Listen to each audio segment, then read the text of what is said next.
বিসমিল্লাহির রহমানির রহিম। পরম করুণাময় দয়ালু দাতা আল্লাহর নামে শুরু করছি। আমরা তারই প্রশংসা করছি ও তার সম্মানিত রসুলের উপর দরুদ পৌঁছাচ্ছি। নারীদের সম্পর্কে বায়াতের দলিল ভিত্তিক পর্যায় আলোচনা। পবিত্র কালামুল্লাহ শরীফের সূরা মুনতাহিনার 12 নং আয়াতের মর্মে নবী পাক সাল্লাল্লাহু আলাইহি ওয়াসাল্লামের আদেশ নারীদের কাছ থেকে অঙ্গীকার গ্রহণ করতেন। রাসূল সাল্লাল্লাহু আলাইহি ওয়াসাল্লাম মৌখিক অঙ্গীকার বা বায়াত গ্রহণ করতেন। যে আল্লাহ বলেন, হে নবী, যখন আপনার সম্মুখে মুসলমান নারীরা হাজির হয়, এর উপর যারা বায়াত গ্রহণের জন্য এই মর্মে যে তারা আল্লাহর সাথে কাউকে শরীক স্থির করবে না এবং চুরি করবেন না, জিনা ব্যভিচার করবেন না, আপন সন্তানদেরকে হত্যা করবেন না। এর সঙ্গে কিছু হাদিস আপনাদের সামনে আলোচনা করালাম। যেমন সহিহ বুখারী মিশরিয়া সাফা 4th খণ্ডের 152 পৃষ্ঠা। হযরতে আয়েশা রাদিয়াল্লাহু আনহা বলেন, হযরতে নবী করিম সাল্লাল্লাহু আলাইহি ওয়াসাল্লাম উক্ত সূরা মুনতাহিনার আয়াত মৌখিক উচ্চারণ করিয়া স্ত্রীলোকের নিকট বায়াত গ্রহণ করতেন। তিনি বলছেন, হযরতের হস্ত কখনো কোনো স্ত্রীলোকের হস্ত স্পর্শ করেন নাই। সহিহ বুখারীর 3য় খণ্ড 124 ও 125 পৃষ্ঠায় উদ্ধৃত আছে, নিশ্চয় হযরতে রাসূল পাক সাল্লাল্লাহু আলাইহি ওয়াসাল্লাম হিজরতকারিণী ঈমানদার স্ত্রীলোকদিকে উক্ত আয়াতের দ্বারা পরীক্ষা করতেন।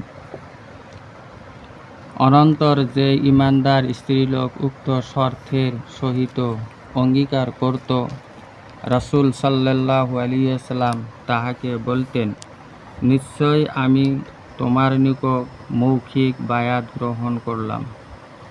আল্লাহ তাআলার শপথ, বায়াত গ্রহণকালে তাহার হস্ত কখনো কোনো স্ত্রীলোকের হস্ত স্পর্শ করেন নাই। তিনি কেবল এই কথাই বলিয়া বায়াত গ্রহণ করতেন যে, নিশ্চয় আমি এই শর্তের উপর তোমার নিকট বায়াত গ্রহণ করলাম।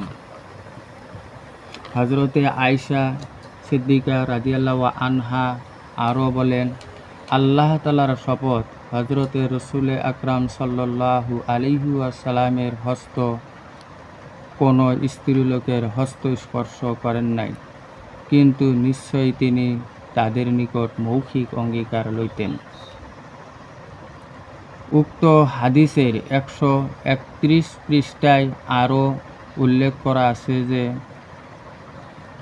হযরতে উরওয়াহ হইতে বর্ণিত আছে, নিশ্চয় হযরতে আয়েশা সিদ্দিকা রাদিয়াল্লাহু আনহা তাহাতে স্ত্রীলোকের বায়াত সম্বন্ধে সংবাদ প্রদান করছেন যে, রাসূল সাল্লাল্লাহু আলাইহি ওয়াসাল্লাম আপন হস্তে কখনো কোনো স্ত্রীলোককে স্পর্শ করেন নাই, কেবল তাহার নিকট অঙ্গীকার গ্রহণ করতেন। সহিহ নাসাঈ 2য় খণ্ডে 183 পৃষ্ঠায় উল্লেখ আছে যে, উমামা বলেন, আল্লাহ তাআলা ও তার রাসূল আমাদের পক্ষ নিতান্ত দয়াশীল। হে আল্লাহর রাসূল, আসুন আপনার নিকট বায়াত করব। ইহাতে রাসূল আকরাম সাল্লাল্লাহু আলাইহি ওয়াসাল্লাম বলেন, নিশ্চয় আমি স্ত্রীলোকদের হস্ত স্পর্শ করি না। যেরূপ একটি স্ত্রীলোকের নিকট মৌখিক অঙ্গীকার লইয়া থাকি, সেরূপ শত স্ত্রীলোকের নিকট মৌখিক অঙ্গীকার লইয়া থাকি। সূরা মুনতাহিনার 12 নং আয়াত ও হাদিসের দ্বারা প্রমাণ করা হয় যে, রাসূল সাল্লাল্লাহু আলাইহি ওয়াসাল্লাম কোনো স্ত্রীলোকের হাত স্পর্শ করেন নাই। কিন্তু বর্তমানে সমাজে দেখা যায় যে, অধিকাংশ পীর মুরিদ হাতে হাত রেখে বায়াত গ্রহণ করেন। নবীজির তরিকার বাইরে কি বায়াত করানো ঠিক? তাই প্রত্যেক তরিকতের ভাইদের প্রতি দৃষ্টি রাখার জন্য অনুরোধ রাখা হলো। খোদা হাফেজ।